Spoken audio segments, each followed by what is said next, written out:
பகவத்கீதை எளிமையாக்கி ஒரு வீட்டிலும் ஒரு குழந்தையும் படிக்க வேண்டும் என்பதற்காக இந்த புத்தகத்தை எழுதியிருக்கிறார்.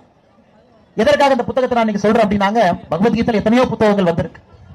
பகவத்கீதை சமஸ்கிருதத்தில் இருக்கு. சமீபத்தில் பாரத பிரதமர் நரேந்திர மோடி ஐயா அவர்கள் அரியலூர் கங்கை கொண்ட சோழபுரம் வந்த பொழுது அந்த பகவத்கீதை புத்தகத்தில் சமஸ்கிருதத்தில் இருக்கக்கூடிய வாக்கியம் எல்லாம் தமிழில் எழுதப்பட்டு இசைஞானி இளையராஜா ஐயா அவர்கள் அதற்கு இசை அமைத்து அந்த மேடையில் பாரத பிரதமர் நரேந்திர மோடி ஐயா வெளியிட்டார்கள். காரணம் என்னங்க, அது சமஸ்கிருதத்தில் இருந்தாலும் கூட எல்லோரும் அதை படிக்க முடியாது.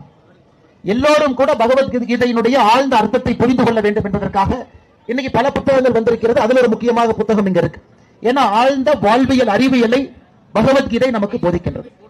அதே போல நம்முடைய இந்து சமுதாயத்தில் இருக்கக்கூடிய ஒரு பாரம்பரிய விழாவும் கூட அது மிக முக்கியமாக விநாயகர் சதுர்த்தி. அதை கொண்டாடக்கூடிய எல்லோருக்குமே நமக்கு தெரியும், நாமும் இந்த வாழ்வில் பிறக்கின்றோம்.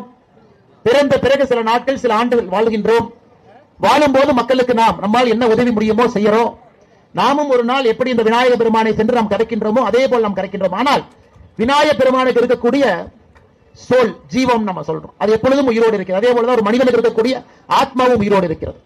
மறுபடியும் அடுத்த ஆண்டு அதே விநாயகரை கொண்டு வருகின்றோம். இது நம்முடைய இந்து தர்மத்தினுடைய ஆழ்ந்த அறிவியல். ஆனா இதை எதற்காக அரசியல் கட்சிகளும் சில காவல்துறை நண்பர்களும் எதிர்க்கின்றார்கள் என்பது எனக்கு புரியலை.